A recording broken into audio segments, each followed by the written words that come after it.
Hi, I'm Cassandra Messer with the Missouri Department of Conservation, and I am here with Angie, a landowner in Clay County, and she has a nice project going on here in her woods to clean up some bush honeysuckle. And Angie, what made you want to start this project? Well, 2 years ago when we acquired this property, we could not even walk through the woods at all. You can see that you can't walk through it at all. So this was no use to us with all of the bush honeysuckle. Nice. Yeah, I totally see that's everywhere in everyone's properties, and everyone kind of has the same problem. So that's kind of why we're talking about today. What kind of methods are you using for this?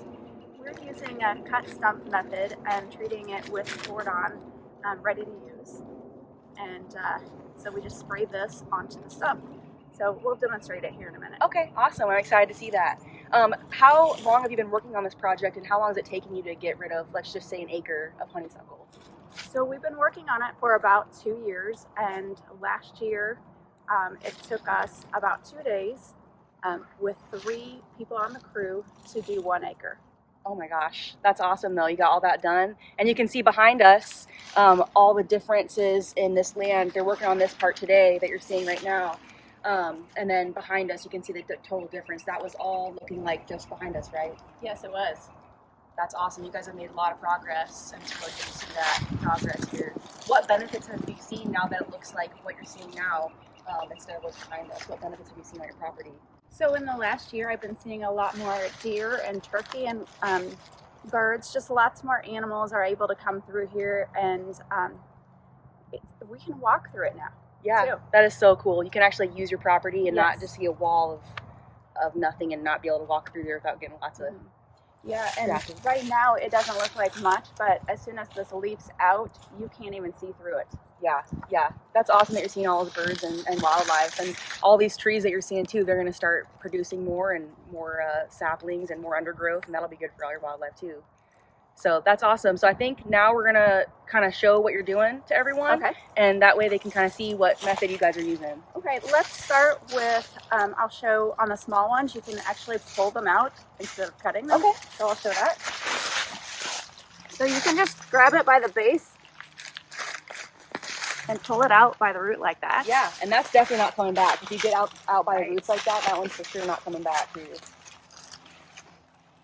And then we'll come on over here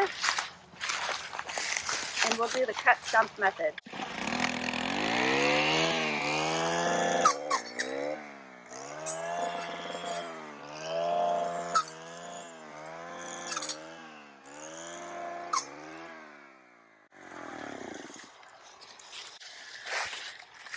So immediately after it's been cut, we treat it with Tordon, ready to use, and just coat the top of the stumps like that.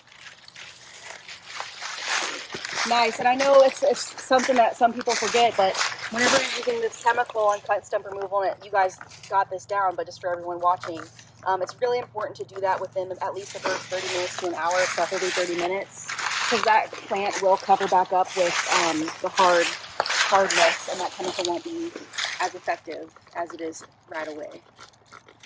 Well, and I think, is it true that it shouldn't rain right away either? Yes, that's a very good point. So it sounds like you really have looked into this a lot, and you kind of have researched what you should be doing. So that's awesome, but that's a very good point.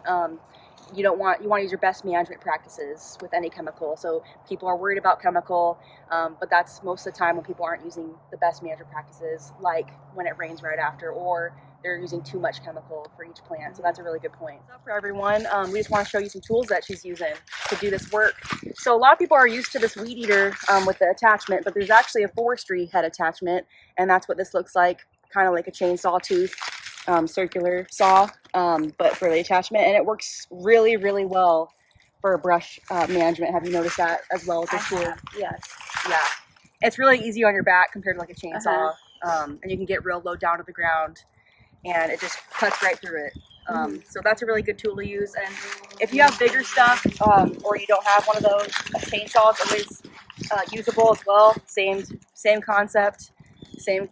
You just have to get lower. I'm sure this is not as good on your back either. Yes, exactly. Bending over and the weight and all that. So, but chainsaw definitely is a good option as well.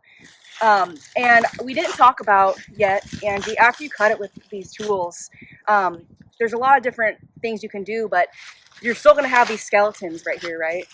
Right, and I have noticed if you just leave them all over the woods, you can do that, but it's still so hard to walk through, and when you're going through and treating all of the stumps, you can barely get through to treat the stumps. So we have chosen to remove them. Yeah, that's a really good thought, especially if you want to use your property right after you cut them. So what method are you using to get rid of the big skeletons on the ground? We rented a shredder, and we're gonna do a demonstration of that here in just a minute. And so we rented it. I'm sure there are other methods as well that you know about. Yeah, definitely. Chipping is a good option, and you can rent them like Angie's doing for relatively inexpensive price. But whenever you have skeletons on the ground, one, if you don't care about them, it's okay to leave them. But like she said, it's really hard to get control of that honeysuckle because it's hard to even get to the stumps to treat them, which is what actually makes them not come back. So a couple ways to get rid of that is if you can. Angie's here kind of in the city. She has a unique property here in Kansas City. But if you're not in the city, a really good option would be to burn it. And that's a really good option. Really, those are the two options to get rid of the skeletons. People do use mulching, like mulching the whole thing down with equipment that comes in their properties. But there's a couple negatives to that, or there can be. One is you're chopping up that stump, unlike Angie's cut stump method where you're cutting it flat and you're able to treat that stump. You're gonna have a lot of pokey edges coming out, and that chemical can't really grab onto any of that. So if you do that method, some people do, it will get rid of it right away, but that is the drawback of that. And so you're gonna have a lot of chemical treatments after that to even try to keep up.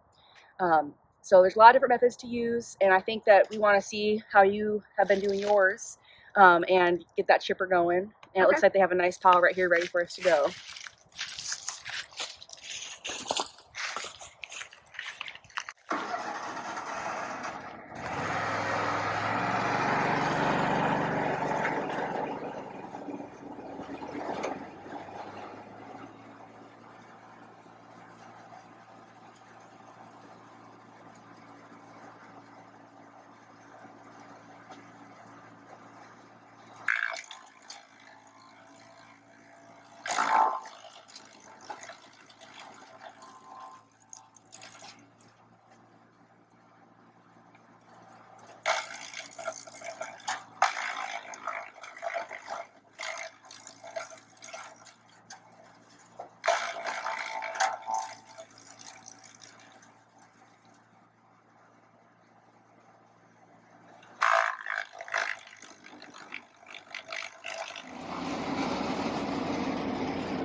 I bet that was satisfying for you as the landowner, satisfying to see that just all disappear. Just immediately it's gone, and we've got a nice area you can walk through, lots of wildlife.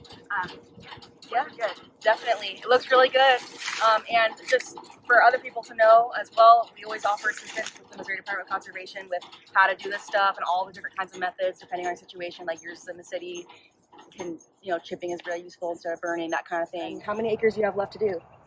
I believe we have about 5 acres left to do, so this is going to be small amounts, so this is going to take us a few years. Right. Well, it seems like you got it going on, and I'm excited to see the finished product.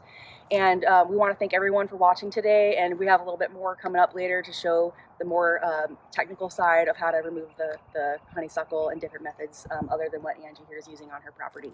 Thank you.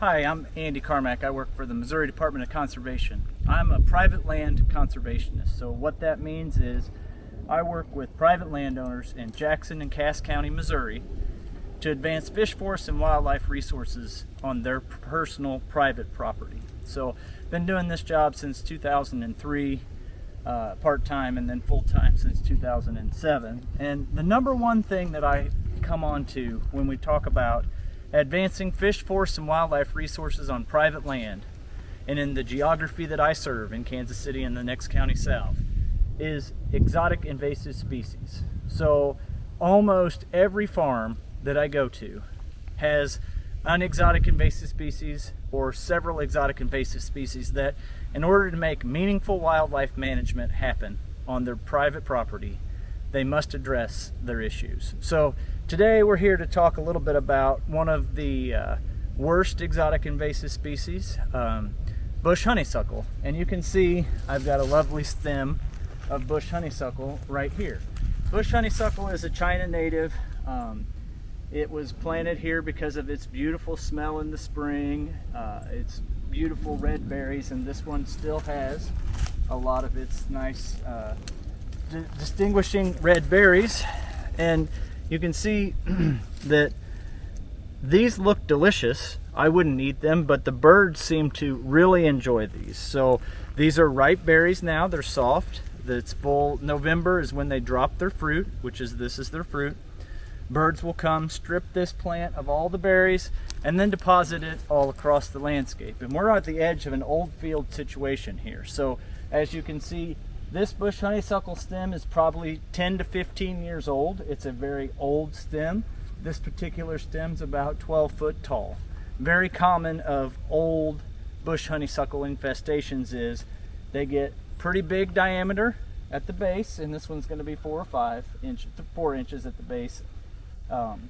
And they get super tall, and the taller, more mature that this plant gets, the more of these lovely berries that it produces. And the more of these berries that it produces, the more the birds come and scatter it across your landscape. So this is a giant problem in woodlots, and particularly woodlots in urbanized areas. So if you live in Johnson County, Kansas, or Kansas City, Missouri, or any of these more urbanized counties, bush honeysuckle is all over. Super easy to identify. Very first plant to flesh leaves out in the spring, very last plant to lose them in the fall. We're in mid-November today. You can see the berries are still actively growing, still very green plant.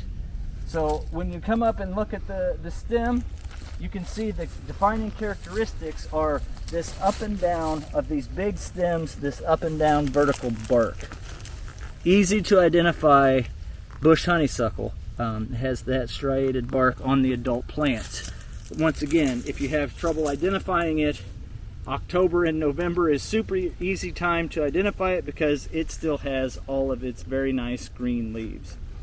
So that's a little bit of the history of bush honeysuckle, where it occupies, where you could find it anywhere, especially tree lots, because when the birds eat this seed, they go up in these trees and then they deposit it, right? And then it comes in our woodlots a lot. So one, it's woody. You can see this. This looks like a tree. This is a shrub or a bush. But in certain cases, it can be considered very tree-like. So this is, it gets taller than this. I've seen it 20 inches. I've seen, or 20 foot tall. I've seen 8-inch diameter bush honeysuckle. So it's been across the landscape in Kansas City and surrounding areas for a very long time. It has gotten exponentially worse due to the way that this is spread through these seeds. So one thing that we're going to talk about today is eradication and control of this honeysuckle. I'm going to demonstrate 4 different ways that landowners can work to eradicate bush honeysuckle on their property. Now, the first way that we're going to talk is going to be a cut stump treatment. Now, the cut stump treatments would be a good application for honeysuckle stems that are like this one, 15 foot tall, very super well established with a defined base like this.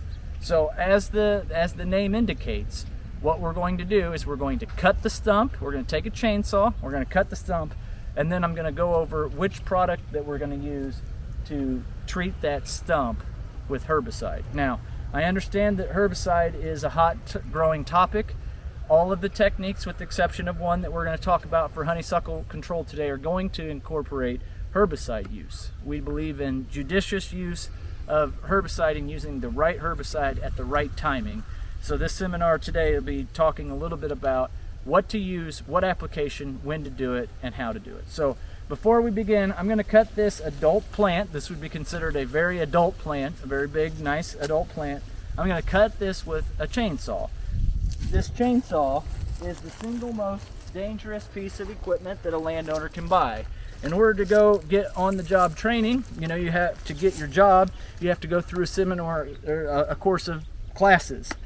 You can go to any place and buy a chainsaw with no direction. And if you don't know how to use this tool, I suggest that you get some proper training. Always, no matter what, if you decide you've been running a saw for years, no matter what, use your PPE that's designed to be used with chainsaws. That would be including chaps, leather boots, hard hat, leather gloves, and hearing protection. So I'm gonna cut this stem down, and then we'll show you how to make sure the problem is gone forever with the herbicide application.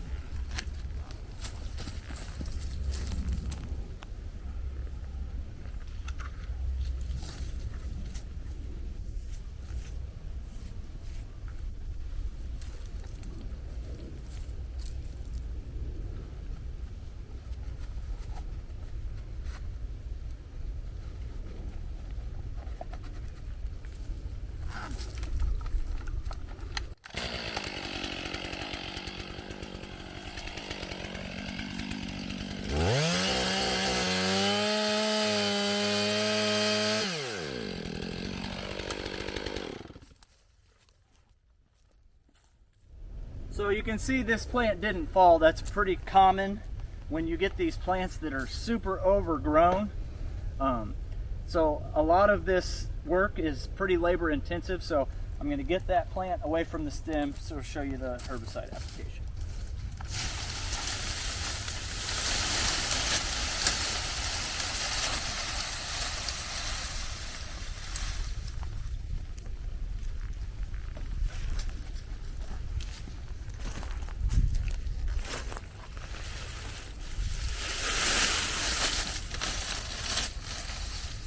Okay, so you can see we've got a beautiful white, fresh cut stem.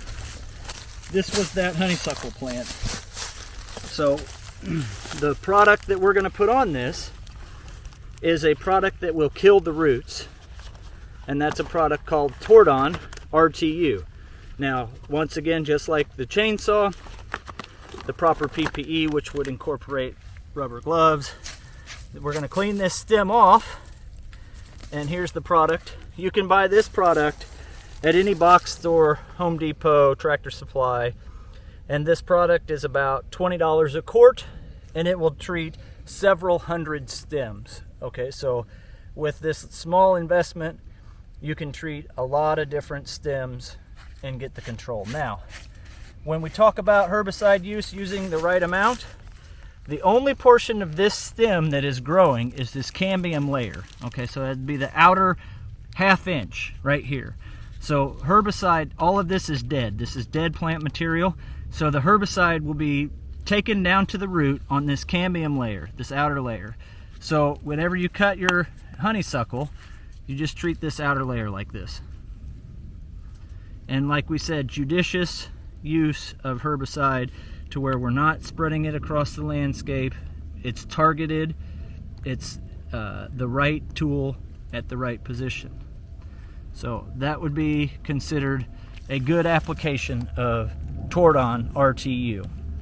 Cut stump. Now, on stems like this one that are still sucking to it, this is a sucker of this initial plant, we just cover that one up, just like that. So that would be a good single stem application of Tordon RTU. Now, cut stump can be done 365 days a year as long as it's not frozen. So we always like to do cut stump honeysuckle treatment anytime except January, February, when it has a tendency of being so cold that it would be frozen. The bark would be frozen. We want that herbicide, this Tordon RTU, to uptake and go down to the roots and kill it. This is a good application for the adult plants, right? The plants that are 10 to 15 foot tall, been established 10 to 15 years. This would be my preferred technique for adult plants. So cut stump treatment with the Tordon RTU application is the first method that we're going to talk about. Second method we're going to go do, and I'm going to show you a little bit about, is mist blowing. Now, a little bit of word to mist blowing. Mist blowing is using a backpack blower to apply herbicide. While that sounds super scary, it can be in the hands of the wrong person. that can be a disaster. So we're going to talk about what the mist blower is, timing and application on how to do it. So this is a mist blower that we have for utilization, and its primary use is bush honeysuckle control. All right, so this is a backpack sprayer. This is our backpack blower. Right here is the blower with the tank on it, and you're gonna put your herbicide in here, your water and your herbicide, and this produces a tiny molecule that it is sprayed on the honeysuckle. So the honeysuckle plant that I'm going to demonstrate this on is here behind me. You can see this one has even more berries than the first one that are getting ready to be used. So the only product that is labeled for mist blowing applications is Roundup Pro Max. Do not use any product that's not labeled for your application. So before you go into any of this, before you think you can put any other herbicide in this mist blower, just use the products that are labeled for mist blowing. There's inherent dangers with this, right, that people are super afraid of, and for rightly so. In order to mist blow, you need all of the proper PPE. You really need a respirator and a Tyvek suit, where we have 100% water. There's no herbicide in this tank today. This is just done for demonstration purposes. But you need all of your necessary PPE in order to operate this mist blower. This mist blower, I'll show you on this open field, can blow a stream 30 feet. So that's a long ways. And when you've spread a broad spectrum killer, which like Roundup is a broad spectrum killer, you have the potential to kill non-target species. So the timing of year that we like to spray mist blow honeysuckle, bush honeysuckle, is October and the first week or two of November. And that's where we're sitting at today, is November, first week of November. You can see it's still holding all of its leaves, it's having its berries. We're a little bit late for my liking. I like that second week of October, but it would still kill this. You could still kill this with mist blowing application. The thing that we have to worry about is non-target species killing, like these eastern red cedars that we have behind them. They're green and they're growing. Roundup, it's not good for them. So that's why this is a demonstration. We're just going to show you how to apply the mist blower, but for this application we have just water in our tank. I'll also show you the stream that it can blow 30 to 40 feet out in there, and you can see the fog. It's a fogger. It's a 1 micron particle size fogger that we use to kill our bush honeysuckle. Super effective. It's more effective than a foliar application that I'll demonstrate in a little bit, because you don't have to physically walk up to every plant, right? If you have a understory that is 100% dominated by bush honeysuckle, you can spray the first 30 foot in 1 year, and then it won't come back the next year, and then you go back to the next 30 foot in, and just like eating an elephant, a little chunk at a time, this mist blower will do that, and thus it saves a lot of time and energy and herbicide costs versus individual plant treating foliar, which we'll go into in a minute. So if this had real product, once again, just water, if this had real product, we'd have all of our PPE on, but for demonstration I'll show you.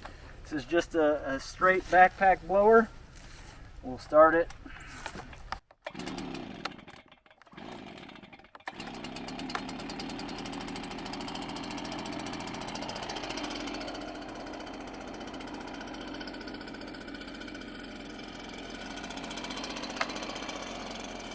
So this has a switch here that turns your herbicide on and off. The herbicide's already in the tank, this is water.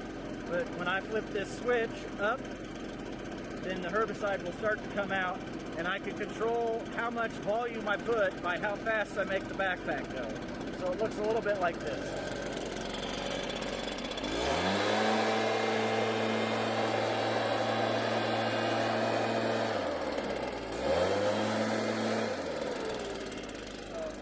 Flip that switch, no herbicide or water in this instance comes out. So if we were going to do a herbicide application with this mist blower, we'd walk up to this plant, do this.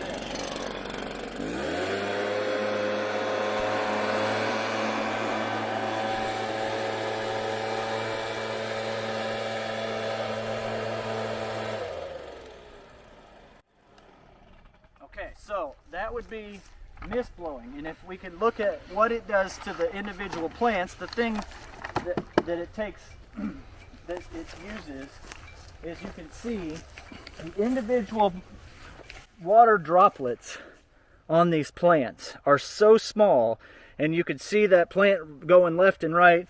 It hits not only the top of the leaves, it also hits some of the bottom of the leaves. So you could see that giant fog for like 30 feet when I fired it up and it was in the sun. I hope you could see that picture. That's why this mist blowing would be super more effective in heavier concentrations of bush honeysuckle, because I can do that relatively quick. This big plant that I killed here, if I would have had herbicide in the tank, what did it take me? 15 seconds to fog this. And normally in our situations, we have understories dominated by this. We just run the mist blower all the way down and you could kill a whole lot of bush honeysuckle in a short period of time. But super effective tool. Right timing would be October and November. Only good times to do that.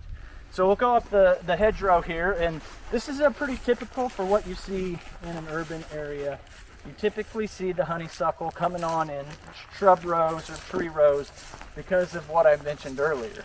The birds to eat the seeds, they deposit it, and then this is in wooded areas. Bush honeysuckle, if left uncontrolled, will take over everything. So you can start to see these little tinier plants here. And if it's green right now, as we walk down this hedgerow, you can see that some green is here.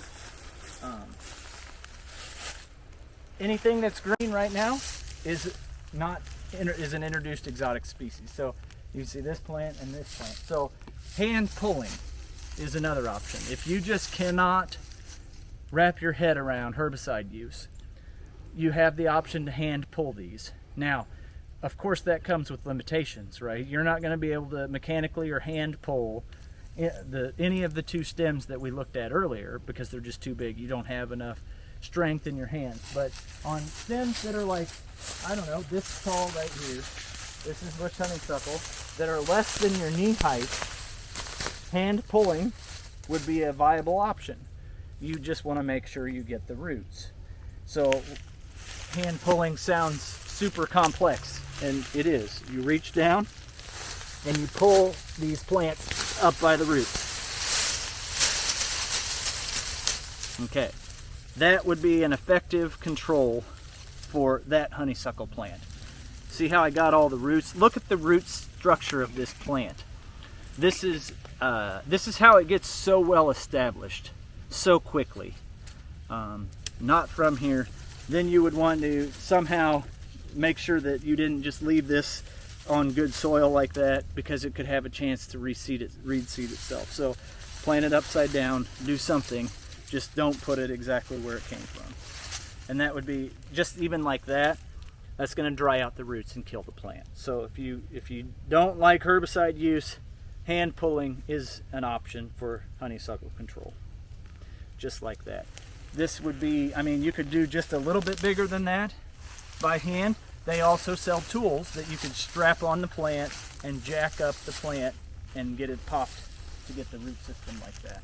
Hand pulling, the third technique for honeysuckle control. The fourth and final technique that we like to use is high volume foliar. So this would be considered an individualized plant treatment. So we come up and we see our green honeysuckle plant here, and we take our backpack sprayer that's loaded with the same product that we were using for the mist blower, Roundup. Roundup is the cheapest herbicide that there is that will control the plant bush honeysuckle. Will other herbicides like Remedy Ultra, like this product, work on it? Certainly.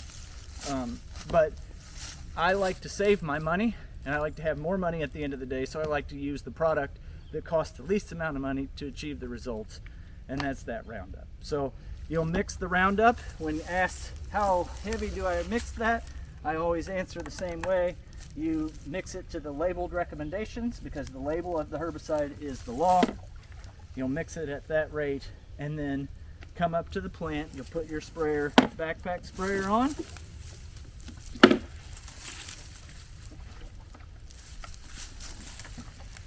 Where the mist blower, you just you blew the product on. This is more mechanical, so you pump it up, and what you want to do is you want to get the leaves wet. So you can see this.